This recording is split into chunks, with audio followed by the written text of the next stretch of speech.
नमस्कार। प्रधानमंत्री नरेंद्र मोदी का वह सपना जो 2014 में साकार होने से पहले ही टूटकर बिखर गया, वह महाशक्ति जो मिलते मिलते रह गई, क्या अब वह सपना साकार होगा? वह महाशक्ति मोदी की झोली में आएगी? यह प्रश्न एक बार फिर जीवंत हो उठा है। इसे जीवंत किया है चीफ जस्टिस सूर्यकांत ने। आपका सवाल होगा कि chief justice of India Suryakant ने ऐसा क्या कह दिया जिससे मोदी की वांछें खिल गई हैं। इस पर पूरे विस्तार से चर्चा करेंगे, लेकिन पहले कुछ वीडियो संदर्भ के रूप में देख लेते हैं जो इस स्टोरी के सबूत हैं। ये वीडियो उस समय की है जब गणपति पूजा पर पीएम मोदी अचानक से तत्कालीन चीफ जस्टिस के घर पहुंच गए थे। तब चीफ जस्टिस ने पत्नी के साथ मोदी का स्वागत किया था और मोदी जी ने चीफ जस्टिस के घर में गणपति की पूजा की थी। तब सुचिता के हवाले से बाबा साहब की उस बात पर बहस छिड़ गई थी कि विधायिका और न्यायपालिका के बीच समान सी दूरी होनी चाहिए। ये सांठगांठ की किसी भी संभावना को लोक लज्जा के लिए नकारती है। लोक लज्जा के लिए तब तर्क देने वालों को अब ये वाली वीडियो भी देख लेनी चाहिए।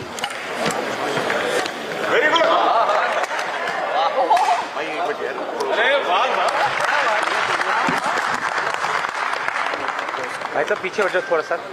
Toss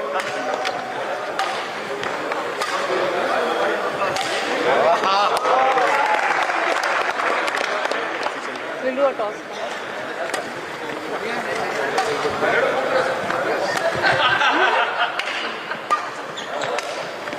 So we'll do a toss, one game. Game शुरू करो। टॉस। इस एक वीडियो में देश के चीफ जस्टिस सूर्यकांत मोदी जी के मंत्री किरण रिजिजू के साथ फ्रेंडली फाइट कर रहे हैं। आपके मन में अगर यह सवाल उठ खड़ा हुआ है कि इस फ्रेंडली फाइट का उद्देश्य क्या है, तो जवाब chief justice of India Suryakant और मोदी जी के मंत्री किरण रिजिजू जी से ही ले लेते हैं। देखिए, जो जजेस का जो ड्यूटी आवर्स हैं और जो नेचर ऑफ वर्क है उसमें बहुत ही स्ट्रेसफुल रहता है। सिटिंग्स आर बहुत ज़्यादा होते हैं और कोर्ट में और कोर्ट के बाहर भी दोनों जगह जजेस को बहुत ज़्यादा एक मेंटल एक्सरसाइज अपनी फाइल्स के साथ, अपने जजमेंट्स के साथ, अपने टोटल वर्क के साथ करना पड़ता है। उसमें रिक्रिएशनल एक्टिविटीज़ उनको रिजुविनेट होने के लिए, रिचार्ज होने के लिए बहुत इम्पोर्टेंट है। और इसलिए रिक्रिएशनल में स्पोर्ट्स एक्टिविटी जो एज के हिसाब से जो सूटेबल हो वो करना, एक उसमें अपने आप को एक हैबिट उसकी बनाना एक इम्पोर्टेंट है। और इसके लिए जो इनिशिएटिव जस्टिस विक्रमनाथ ने और उनकी टीम ने जो लिया है उनको मैं अपनी तरफ से बहुत बहुत बधाई देता हूं। इसमें हाई कोर्ट से जजेस आए हैं, तकरीबन 75 हाई कोर्ट जजेस पार्टिसिपेट करने के लिए आए हैं, जिससे लगता है कि जजेस में भी हेल्थ को लेकर के और अपनी मेंटल और फिजिकल फिटनेस को लेकर के एक अवेयरनेस इसमें आई है। सर, आज काफी अच्छी मूवमेंट्स कैप्चर हुई हैं जब आप लोग मिनिस्टर्स के साथ बैडमिंटन खेल रहे थे। मेमोरीज रहेंगी कि क्या कहेंगे इसमें? बिल्कुल बिल्कुल, एक ये शुरुआत हुई है और जो शुरुआत बहुत अच्छी होती है वो हमेशा एक आगे बढ़ती है। और मुझे पूरा विश्वास है कि इसमें सारे जजेस हमारे अकेले बैडमिंटन में और उसके साथ साथ दूसरी स्पोर्ट्स एक्टिविटीज में भी एक्टिवली पार्टिसिपेट करेंगे। और एक जो हेल्थ अवेयरनेस है, जो कॉन्शियसनेस है हेल्थ को लेकर के, उसमें बहुत ज्यादा अपने जागरूकता। सही कहा, सिर्फ बैडमिंटन नहीं, अब सुप्रीम कोर्ट की ओर से बाकी स्पोर्ट्स में भी थोड़ा सा इसमें टूर्नामेंट वगैरह इनॉग्रेशन करके उसका और शुरुआत करेंगे। जजेस भी काफी फिट है, वो तो देख रहे हैं।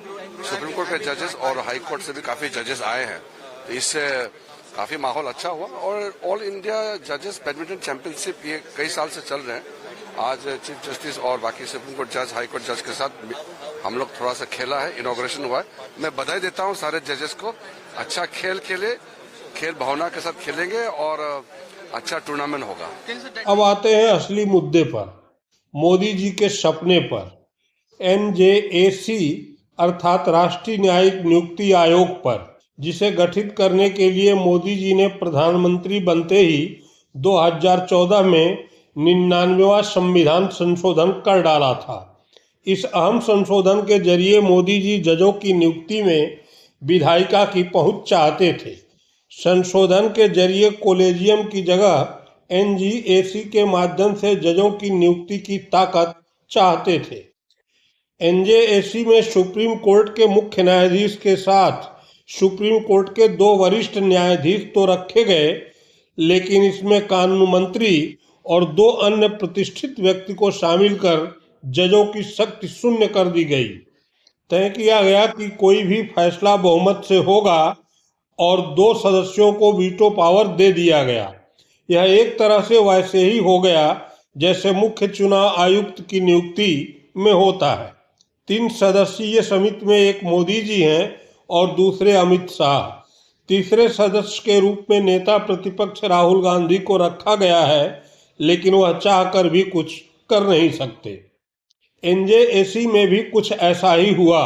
कहने को तो मुख्य न्यायाधीश और 2 जजों को रखा गया, लेकिन कानून मंत्री और 2 अन्य व्यक्तियों को शामिल कर जहां जजों की ताकत को नियंत्रित कर दिया गया, वहीं 2 सदस्यों को वीटो पावर देकर बाजी एक तरह से सरकार के ही पक्ष में कर दी गई।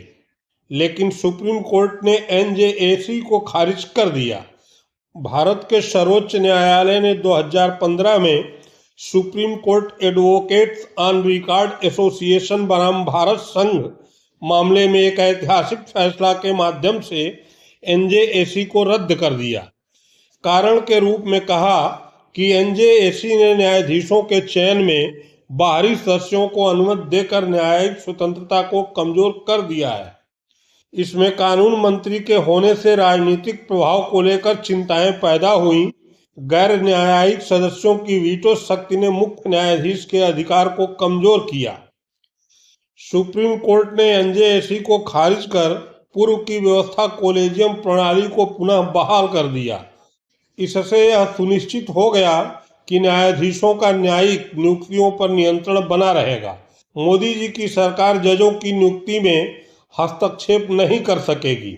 इस तरह ईडी, सीबीआई और चुनाव आयोग की तरह न्याय व्यवस्था पर नियंत्रण का नरेंद्र मोदी का सपना चूर चूर हो गया।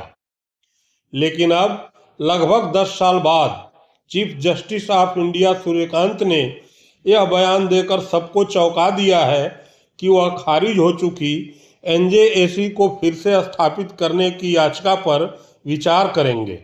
द हिंदू की एक रिपोर्ट के अनुसार सुप्रीम कोर्ट में वकील मैथ्यूज नेदुम्पारा ने सुनवाई के दौरान सीजेआई सूर्यकांत से एनजेएसी पर विचार करने को लेकर मौखिक अनुरोध किया, जिस पर उन्होंने यह टिप्पणी की।